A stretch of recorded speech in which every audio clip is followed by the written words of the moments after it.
हाय, मैं हूँ डॉक्टर शरयू और हमारी जो ओबेसिटी वाली सीरीज़ शुरू है उसमें हमने काफ़ी पूरा हाइपोथायराइड कवर किया है।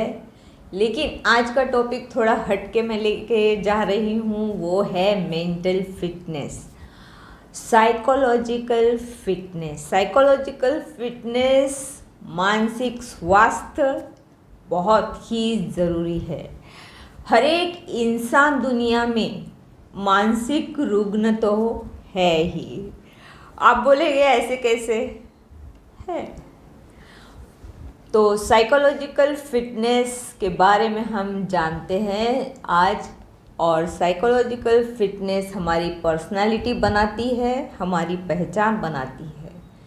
साइकोलॉजिकल फिटनेस में एक ऐसा है मेंटल फिटनेस जिसमें हम सभी के मन में कुछ ऐसी भावनाएं होती है जैसे कि द्वेष, ईर्ष्या, जलन, अहंकार प्रवृत्ति, बदले की भावना, नफरत की भावना। ये सभी भावनाएं मानसिक स्वास्थ्य हमारा बिगड़ती है और हमें रुग्ण बना देती है।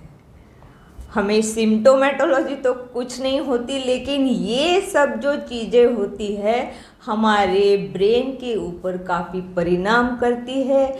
उससे हमें एक अलग तरीके का डिप्रेशन आ जाता है। साइकियाट्रिस्ट जो होते हैं वो अगर डिग्री होल्डर है तो भी, और अगर डिग्री होल्डर नहीं है, बड़े बुजुर्ग टीचर है, तो एक साइकियाट्रिस्ट ने कैसे होना चाहिए? ऐसे होना चाहिए कि वो उन्होंने जो सामने वाला व्यक्ति है उसकी लाइफ ही बदल दे। तो सही मायने में हम लोग इंसानियत की पहचान देते हैं। इस वर्षावास के जो अभी माहौल चल रहा है इसके ऊपर मैं आपको गौतम बुद्ध और अंगुलीमाल की एक छोटी सी कहानी, साइकोलॉजिकल फिटनेस कैसा होना चाहिए, उसका एक बेहतरीन उदाहरण है जिसे मैं आपको बताना चाहती हूँ। आप सभी को पता होगा कि अंगुलीमाल जो है वो एक बहुत ही खूंखार आदमी था। उसने अपना प्रण ले रखा था कि वो 1000 व्यक्तियों की जान लेगा, उनका वध करेगा और उनकी उंगलियां काट के अपने गले में उनकी माला बना के वो पहनेगा। लेकिन ये व्रत भी उसने किसी कारणवश लिया था, उसके लिए आपको पूरा ही अंगुलीमाल पढ़ना पड़ेगा। हम लोग यहाँ सिर्फ साइकोलॉजिकल फिटनेस की बात करते हैं, तो हम जो है गौतम बुद्ध और अंगुलीमाल की ही चर्चा करने जा रहे हैं। जब अंगुलीमाल जिस घने जंगल में रहता था, उस जंगल की ओर गौतम बुद्ध चल पड़ते हैं, क्योंकि गौतम बुद्ध को पता है कि यहाँ अंगुलीमाल रहता है और उसने 999 लोगों की जान ली है और वो एक की प्रतीक्षा कर रहा है ताकि उसका जो प्रण है ये पूरा हो जाए। गौतम बुद्ध को पता है कि उन्हें क्या करना है, इसीलिए वो फुल कॉन्फिडेंस और फुल मानसिक तैयारी से उस रास्ते पे चल पड़े। अंगुलीमाल जब देखता है कि कोई तो व्यक्ति इस राह से अपनी ओर आ रहा है, तो वो आश्चर्य में पड़ जाता है कि भाई ये कौन इंसान है जो इतने कॉन्फिडेंटली इस रास्ते से मेरी ओर बढ़ रहा है। क्या इसे लोगों ने बताया नहीं कि यहाँ अंगुलीमाल रहता है जो 999 लोगों की जान ले चुका है? वो ये सोचते ही रहता है कि उसके मन में एक दया भावना आ जाती है कि उसको लगता है कि इस इंसान ने सामने ना आए, ये पीछे मुड़ के चला जाए। तब वो गौतम बुद्ध को कहता है कि रुको वहीं पे, मैं अंगुलीमाल हूँ, मैं जान लेता हूँ। और उनकी जान लेने के बाद उस व्यक्ति की उंगली काट कर मैं गले में पहन लेता हूँ। ये गले में मेरी इतनी सारी उंगलियाँ, 999 उंगलियाँ मैंने पहन रखी है, क्या ये आपको दिखाई नहीं देता? तब भी गौतम बुद्ध चले आ रहे होते हैं और गौतम बुद्ध बोलते हैं कि भाई मैं चल नहीं रहा हूँ, मैं तो कब का रुक चुका हूँ, चल तो तुम रहे हो। अंगुलीमाल बोलता भाई मैं रुका हूँ यहाँ पे, मेरे हाथ में औजार लिए आप चल के आ रहे हो और आप मुझे कहते हो कि मैं चल रहा हूँ। गौतम बुद्ध कहते हैं कि मैं तो कब का रुक गया हूँ, क्योंकि मैंने मोह माया मत्सर लोभ कब का पीछे छोड़ दिया और मैं रुक गया हूँ। तुम भटक रहे हो, तुम खोज रहे हो कि तुम्हारा प्रण पूरा हो जाए, तुम भटक रहे हो, तुम चल रहे हो, मैं नहीं, मैं तो कब का थम गया हूँ। और आगे उसके सामने वो बैठ जाते हैं। अब अंगुलीमाल को कुछ होने लगता है, क्योंकि गौतम बुद्ध का जो प्रखर प्रकाश है वो कुछ आश्चर्यचकित होने जा रहा, ऐसा वातावरण वहाँ तैयार हो जाता है। अंगुलीमाल धीरे धीरे अपने औजार को घिसता है उसे धारदार बनाने के लिए, और सोचते रहता है कि भाई इसे क्या किया जाए, इसे मारा जाए या इसे नहीं मारा जाए, क्योंकि उसे एक अलग तरह की उस इंसान के ऊपर दया आ रही होती है। तो होता ये है कि वो बोलते हैं कि भाई मैं तो आपको एक मौका देता हूँ कि आप यहाँ से निकल जाओ। तो गौतम बुद्ध बोलते हैं कि भाई मैं यहाँ निकल जाने के लिए तो नहीं आया हूँ, मैं आपका व्रत पूरा करना चाहता हूँ, आप मेरा वध कर लीजिए।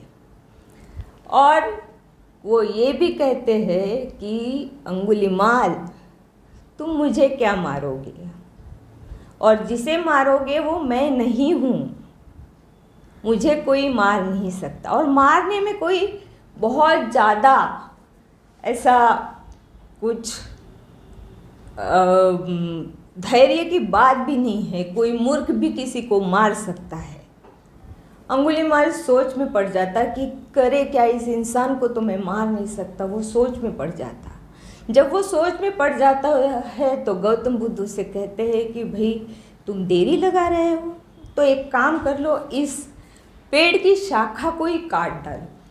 अंगुलीमाल जाके झट से पेड़ की शाखा को काट डालता है। फिर गौतम बुद्ध बोलते हैं कि भी काटी हुई शाखा उसे जाके झाड़ को वैसे ही जोड़ दो। अंगुलीमाल बोलता है कि ऐसा ये मुमकिन ही नहीं है कि मैंने तोड़ी हुई शाखा फिर जाके उस झाड़ को मैं कैसे जोड़ दूँ। गौतम बुद्ध बोलते हैं कि जो जोड़ नहीं सकते हो उसे तोड़ने का अधिकार तुम्हें है नहीं। जो गर्दन तुम काटते हो उसको, अगर वो गर्दन को अगर आप जोड़ नहीं सकते हो तो उसे काटने का तुम्हें कोई अधिकार नहीं। बस इन शब्दों से अंगुलीमाल मर ही जाता है। वो सोया हुआ था, वो जग जाता है कि भाई वो जो कर रहा है वो क्या कर रहा है, और वो जो है वो गौतम बुद्ध के चरणों में आ जाता है और पता चलता है कि अंगुलीमाल ने तो गौतम बुद्ध को नहीं मारा, लेकिन अंगुलीमाल खुद ही मर चुका है और वहाँ एक अच्छा इंसान तैयार हो गया है और गौतम बुद्ध ने उसे फिर भंते बना दिया होता है। तो कोई भी औजार न लिए हुए सिर्फ शब्दों से अगर एक आधी व्यक्ति किसी व्यक्ति का जीवन बदल देता है तो ये अच्छा साइकियाट्रिस्ट है। ये सारी भावनाएं जो मैंने बताई है, द्वेष, क्रोध, बदले की भावना, नफरत की भावना, ये सब आज हमारे भारत में हर एक इंसान के मन में पैदा हो गई है। घृणा, द्वेष, एक दूसरे को काटना, एक दूसरे के धर्म के ऊपर घाव घालना, ये सब चीज़ें हमारे इंसानों में पनपने लगी है और भारत में एक अलग तरीके का द्वंद्व दिखाई देता है। तो हमें ऐसे इंसानों की ज़रूरत है, ऐसे साइकियाट्रिस्ट की ज़रूरत है जो कोई भी शस्त्र ना लिए, सिर्फ शब्दों से अगर इंसानों के मन में की ये भावनाएं जो है वो अगर नष्ट कर सकता है तो वो गौतम बुद्ध तो नहीं बन सकते हैं, लेकिन उनके विचारों को हम लोग लेके चल ज़रूर सकते हैं। तो what is this? This is called as medical fitness, mental fitness. Medical mental fitness ये जो है एक बहुत ही इम्पॉर्टेंट बात है। हम लोगों के दिलो दिमाग में ये सब चलते रहता है और इसी वजह से हमारा जो मानसिक स्वास्थ्य है वो बिगड़ते जाता है। हम लोग एक अलग तरीके के डिप्रेशन में चले जाते हैं, या तो फिर हम सोचते रहते कि भाई सामने वाले का मैं क्या करूं, और सामने वाले का क्या करूं, इसमें हमें काफ़ी दिमाग में स्ट्रेस लेना पड़ता है और खोजते रहना पड़ता है और बदले की भावना से हमें पता नहीं क्या क्या करना पड़ता है। तो इस वर्षा ऋतु के काल में गौतम बुद्ध का ये जो संदेश है मैं मेंटल फिटनेस के द्वारा आपको इस वीडियो में देना चाहती थी। पता नहीं मैं कितना कर पाई हूँ, लेकिन अगर कर पाई हूँ तो लाइक कीजिएगा, शेयर करना बिल्कुल मत भूलना। अगर सब्सक्राइब नहीं किया तो ज़रूर कर लेना और कमेंट बॉक्स में ज़रूर लिख देना कि ठीक था या ठीक नहीं था। धन्यवाद।